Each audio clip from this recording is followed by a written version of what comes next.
Pab, in the end, Real Madrid's quality shone through. Yes, they managed to score 2 goals. That's all they needed. Job done for them. 3 big points because we spoke before the game. Osasuna away from home is always a tricky game, tough to play against. And I thought in the second half they've been a bit better than in the first 45 minutes. 2 good goals, 3 big points, especially thinking on Tuesday, big game, Champions League coming out to keep the pressure also on Barcelona in La Liga. So it was a good win from Real Madrid tonight. I would say 3 huge points for Real Madrid. Osasuna is a team for somehow, whenever Real Madrid plays against them, they tend to struggle, always. They tend to drop points against Osasuna for, I don't know why, I don't have the explanation. But today, that's not the case. Today, Real Madrid persisted. Osasuna played really well, especially at first half. And second half, Real Madrid increased intensity a little bit. And as a result, the result is different. As I have said numerous times in previous videos that you can have not a good game, not a perfect game, or not an ideal game, but you still have to grind out a result. That's exactly what Real Madrid did today, and there are a lot of positives to talk about today. Also, look at these stats. It's almost 50-50. Like possession was Osasuna 47%, Real Madrid 53%. Almost 50-50. There's not much distinction to differentiate these two teams. Also, if you look at the shots on goal, very similar. It kind of epitomizes Real Madrid's season, Ali, in the sense that they're getting it done, but we're seeing small periods of quality as opposed to them dominating matches. It was. That's because there are some opponents they're always difficult to play against, and Osasuna is one of them. It was a struggle for a long period of time, this match against Osasuna. The match was being played in the style that Osasuna wanted to play it. Osasuna, if there were any chances, they are the ones that seem more likely to score, certainly in the first 60 minutes or so. And then Real Madrid just find a way to wear you down and wear you down. And whatever we may think of Vini Jr., however critical we may be on the fact that he continues to engage with defenders and referees and the fans and everybody else and doesn't seem to be focused on his game and the things that he can do for the team and how he can impact the match for Real Madrid. The credit that I will give Vini Jr. is that he keeps coming. He keeps coming at you. He may miss a chance, he may miss an opportunity, he may miss a pass, but he will continue to try and he will continue running behind, he will continue to run at defenders, and eventually he gets it right. And it's a good look to Fede Valverde, who joins in the attack. We hadn't seen enough of that from Real Madrid, joining midfielders into the attacking half, into the final third. We see Valverde doing it for the goal. So when you have that, we're talking about players of high quality, and that's what Real Madrid does have. They do have players that can change the game. Osasuna doesn't have that. And so kudos to Ale Moreno, because someone is finally agreeing with me that Vinicius, as much as you can criticize for different things like antics in the field, whatnot, he's the only player at Real Madrid who does something different. He's the only player who creates chances. So you can complain against him, fine.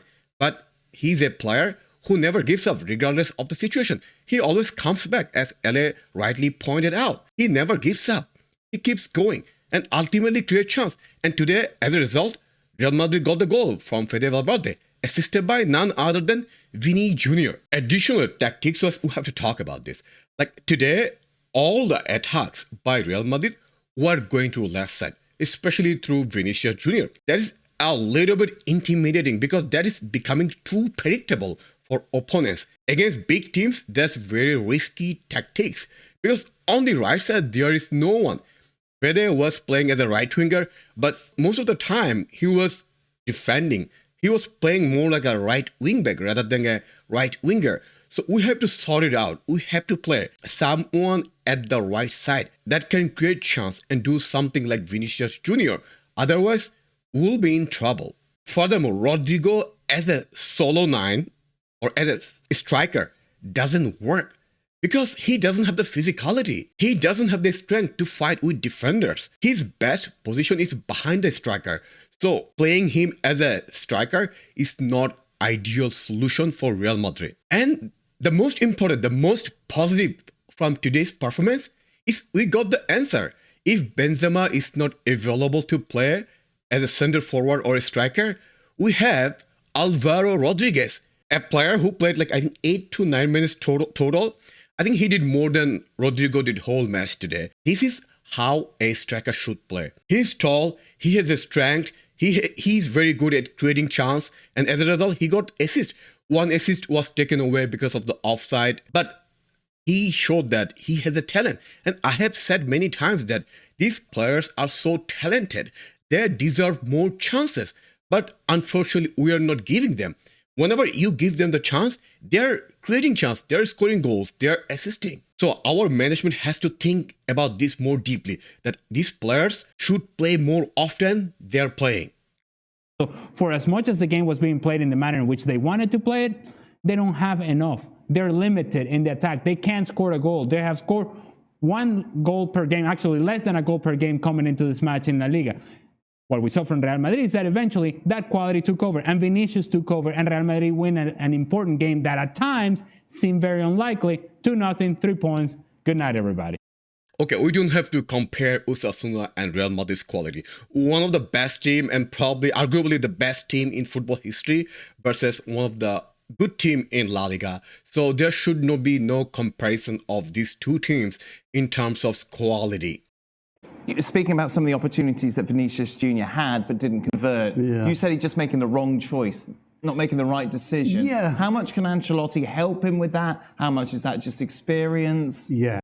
So, yeah, I mean, the wrong choice, yeah, I know. I have told, I think, a couple of times that the wrong choice was Vini's doing when he's taking the shots. He's taking too many touches. It's both of those things, but mainly it's down to Vinicius Jr. Right. You know, your experience comes from being in a situation before and making the wrong decision. And you're hoping that the next time that situation arises, you learn from the last one and then you go a different route. Now, for Liverpool's point of view, let's hope that Vini doesn't learn so quickly. Yo, why are we talking about Liverpool here? We're talking about the post-match of Osasuna versus Real Madrid. How come Liverpool comes here? Stevie, I understand that you are a big fan of Liverpool, but let's focus on this match, not Liverpool, okay? How did we get to this? What happened? Minutes in, you're turning it to Liverpool. Honestly, I'm watching him missing all these chances and I'm going, oh no, I wish he had scored every one of them. Because you know he's going to do it against Liverpool. Is it just overconfidence? Okay, Stevie, let me tell you this. It's going to haunt you. Vinicius is going to score against Liverpool. Complicating things. Absolutely, yeah. Now, if you make your mind up early, then you give yourself more room. And the longer you delay, the closer the keeper gets to you, which means you've got less and you've got a smaller window to put the ball in and less time to do it in. So yeah, make your mind up early and do it early, and then that takes the goalkeeper pretty much from the mistakes he made today. Takes the goalkeeper out of it. Well, that's what I said. Pablo, obviously, with regards to the title race, Real Madrid closing the gap for now to 5 points. How would you assess their chances of catching Barca? Well, still a long way to go. I mean, 5 points is nothing. Of course, Barcelona have a game in hand, in which we'll see what they do. But I mean, in football, you never know, and especially with Real Madrid. Barcelona, I have to say that they've been brilliant. They just kept winning games. They've been playing really good football in the last few weeks. I mean, they look really solid, but I'm sure that Real Madrid will keep just pushing really hard until the very end. See if the Barcelona can drop some point, but the pressure, of course, is in Real Madrid right now. It seems like Barcelona, they've been really good, and I'm not sure if they continue playing that way. I'm not sure if they will drop more points, but I think it's still a long way to go until the end of the season. Listen, we're only halfway of the season, so we have long time to go. So many matches to play, so many scenario will happen, so many things will happen. So we have to stay calm and be patient. We just have to keep winning for ourselves. That's all. What will Barcelona do? Let them do whatever they want to do. All we have to do is just keep winning. That's all. So overall, I'd say 3 huge points despite not playing so well, but we scored when we needed to. We have players who can make the difference. So let's talk about the goal that Fede scored.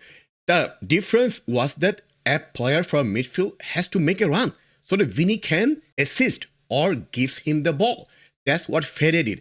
That's what we have to do more often. Also, please play Fede at midfield because he's different at midfield than playing him at the right wing side. But that's not his position. That's a waste of his talents. Second, please keep playing Castilla players whenever we have the chance. As we have seen today, Alvaro, what a performance, what a player. Like, this is the best striker performance in a long time for Real Madrid jersey. Like, we have played Jovi, we have played Mariano. We haven't seen this kind of performance from them. Third, let's have plan B. Not just give the pass to Vinicius and do something. That's plan A, right? We should have plan B. Running from the right side, create chance from the right side.